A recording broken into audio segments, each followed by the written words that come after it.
কলকাতা বুলেটিনে এই মুহূর্তের খবর। চেয়ারের মর্যাদা রাখতে পারছেন না তিনি, তাই কলকাতার মেয়র পদে ইস্তফা দিলেন ববি হাকিম। পদত্যাগের আগে তিনি খতিয়ান দিলেন তার আমলে কলকাতা পুর নিগম কি কাজ করেছে এবং তার কি কি কাজ বাকি রয়ে গেল। তার বক্তৃতায় বারবারই সসম্মানে কাজ করতে না পারার প্রসঙ্গ ঘুরে ফিরে আসে।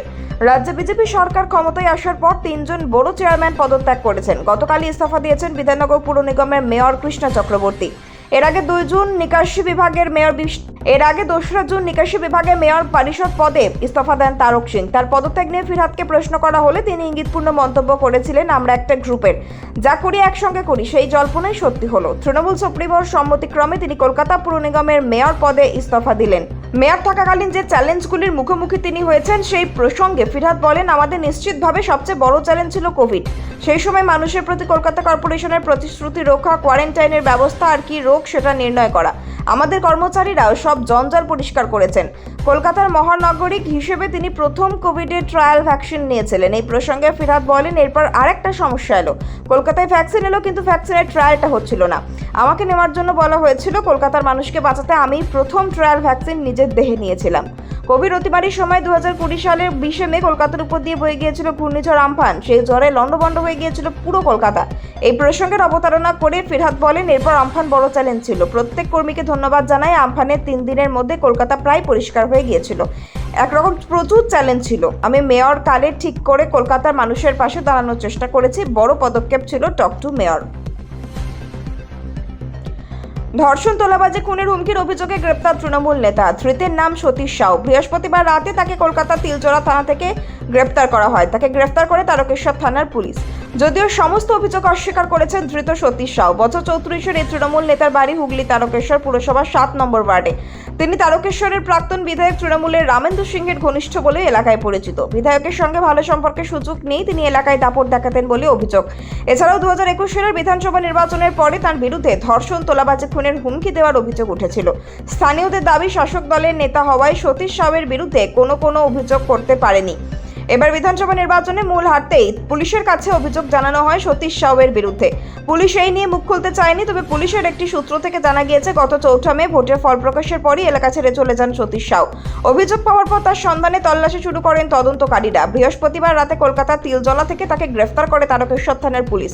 হুগলি গ্রামীণ পুলিশের এক আধিকারিক বলেন, সতীশ সাউয়ের বিরুদ্ধে সমাজ বিরোধী কার্যকলাপের সঙ্গে যুক্ত থাকার অভিযোগ রয়েছে। সেই অভিযোগেই তাকে গ্রেফতার করা হয়েছে।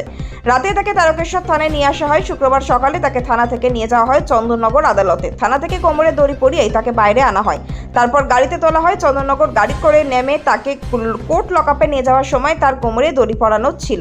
সতীশ সাউয়ের বিরুদ্ধে তোলাবাজির অভিযোগ প্রসঙ্গে তিনি বলেন, এদিন কোনো ক্ষমতা বলে এত সম্পত্তির অধিকারী হয়েছেন, একটু জিজ্ঞাসা করবেন ওর বিরুদ্ধে একাধিক অভিযোগ রয়েছে, তাই গ্রেফতার হয়েছেন। বাকিরা তো গ্রেফতার হচ্ছেন না। রাজ্যে পালা বদলের পরে জেলায় জেলায় চুরি, তোলাবাজি, দুর্নীতির অভিযোগে ধরা পড়েছেন তৃণমূলের নেতারা। তাদের বাড়ি কিংবা দলীয় কার্যালয়ে তল্লাশি করে উদ্ধার করা হচ্ছে বিপুল পরিমাণ ত্রাণ সামগ্রীও। এবার সেই তালিকায় হুগলির শ্রীরামপুর এলাকার রাজ্যধরপুর গ্রাম পঞ্চায়েতের প্রাক্তন প্রধান এবং এলাকার বর্তমান তৃণমূলের অঞ্চল সভাপতি মোহন মণ্ডলের কার্যালয় থেকে উদ্ধার হলো সাদা থান, বালতি, মশারি। ঘটনায় প্রবল চাঞ্চল্য ছড়িয়েছে এলাকায়।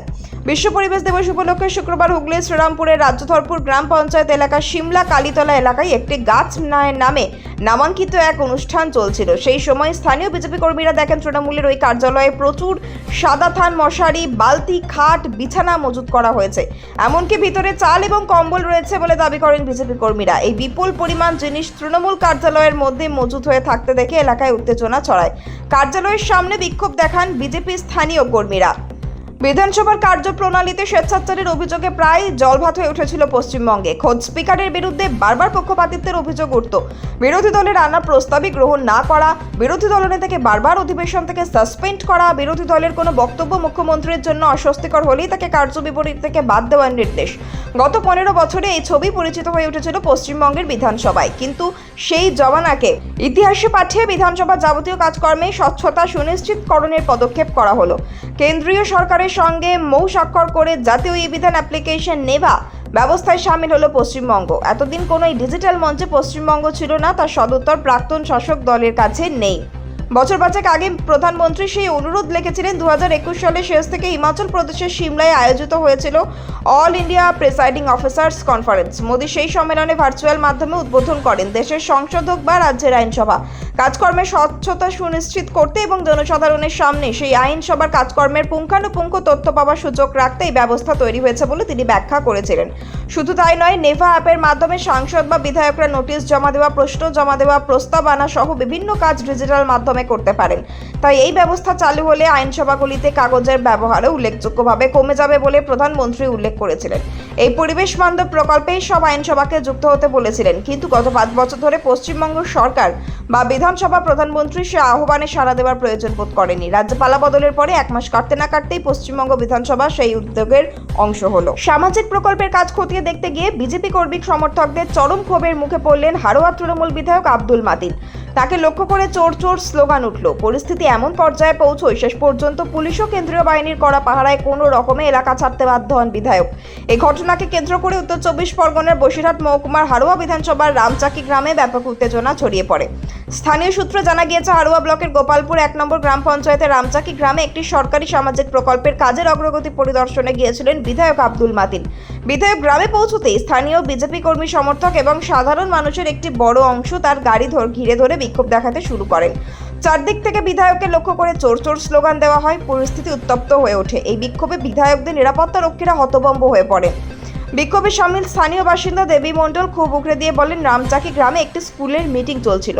সেই সময় বিধায়ক আব্দুল মাতিন এখানে আসেন, কিন্তু আমরা ওনাকে এই গ্রামে চাই না। তিনি অত্যন্ত খারাপ মানুষ। যে গ্রামে যান সেখানেই অশান্তি তৈরি হয়। আমরা এই শান্ত গ্রামে কোনো অশান্তি চাই না। তিনি আসতেই গ্রামের মহিলারা একত্রিত হয়ে ওনাকে চলে যেতে বলেন এবং ওনাকে এলাকা থেকে বার করে দেওয়া হয়। এমনকি বিক্ষোভ চলাকালীন বিধায়কের গাড়ি লক্ষ্য করে জুতো ছোড়া হয় বলেও তিনি জানান। তবে কে বা কারা জুতো ছুঁড়েছে তা স্পষ্ট নয়।